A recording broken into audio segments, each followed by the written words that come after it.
السلام علیکم ورحمۃ اللہ وبرکاتہ۔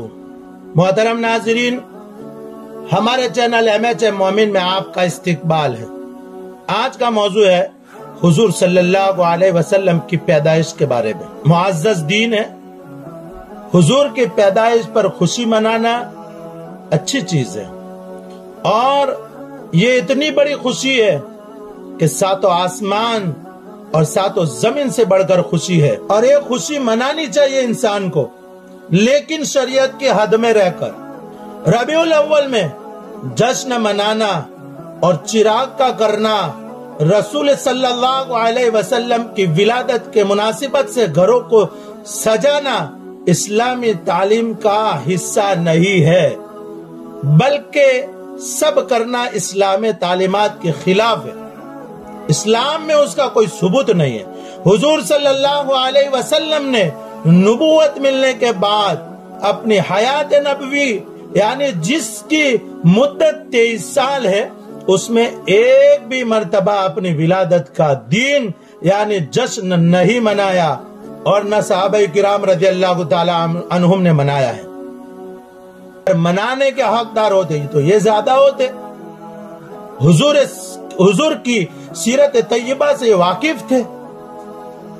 ابو بکر مناتے، عمر مناتے، عثمان، علی، طلحہ، زبیر، سعد بن ابی وقاص، عبد الرحمن بن عوف، ابو عبیدہ بن جراح، سعد بن ابی وقاص، یہ مناتے۔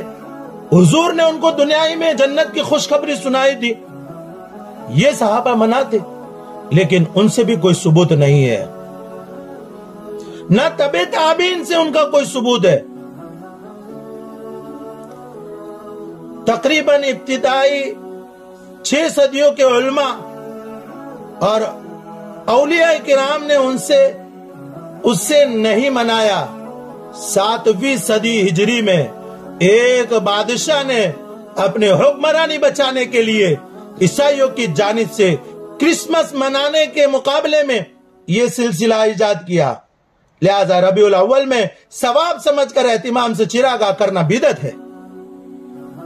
نیز ایام مخصوص میں خاص طور پر کھانے پکانے میں پینے کے اشیاء بنانا اور تقسیم کرنا بھی بدعت ہے، لہذا ایسے کاموں سے احتیاط کرنا شرعاً لازم ہے۔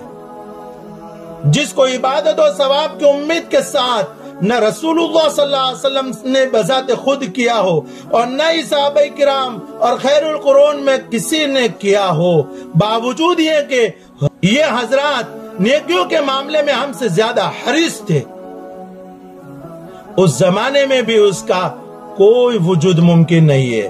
نبی کریم صلی اللہ علیہ وسلم کو ثواب پہنچانا اگر مقصود ہو تو اس کے لیے کسی مہینہ یا دن کا انتظار نہیں کرنا چاہیے، بلکہ کسی بھی دن جو میسر ہو صدقہ کرے، اس کا ثواب بخش دیا جائے، لیکن اس کا برخلاف آج جشن کھلے عام منایا جاتا ہے۔ میرے دوستو، میں بڑی دکھ کے ساتھ بات کہتا ہوں کہ اے مسلمانوں، تمہاری کتاب قرآن شریف کو اور نبی صلی اللہ علیہ وسلم کی حدیث کو کوئی غیر قوم پڑھنے نہیں آئے گی۔ آپ کے کام کو، آپ کے ہولیوں کو، آپ کے جسم کو دیکھ کر یہ فیصلہ کرے گی کہ حضور کی سنت میں یہ فرمایا گیا ہوگا، اسی لیے یہ لوگ کر رہے ہیں، ان کی قرآن میں یہ فرمایا ہے اسی لیے کر رہے ہیں، بلکہ یہ تہمت ہو جائے گی قرآن پر۔ ہمارے اعمال سے ہمیں چاہیے کہ ان اعمالوں سے پرہیز کرے۔ برا تو لگے گا، ہمیں برا تو محسوس ہوگا، لیکن علماء حق سے پوچھے کہ یہ کام کرنا کیسا ہے، اس کا جشن منانا کیسا ہے۔ حضور کی حدیث ہے کہ حضرت ابو ہریرہ رضی اللہ تعالی عنہ راوی ہے کہ سرکار دو عالم صلی اللہ علیہ وسلم نے ارشاد فرمایا، میری امت کے بگڑنے کے وقت جس آدمی نے میری سنت کو مضبوطی سے تھاما، اس کو 100 شہیدوں کا ثواب ملے گا۔ تو میری نبی کی سنت کو اختیار کرنا چاہیے۔ ہماری زندگی سے ایک ایک سنت نکل رہی ہے۔ ہمارے چہروں کو کبھی آئینے میں دیکھا کہ ہمارے چہروں کو نبی نے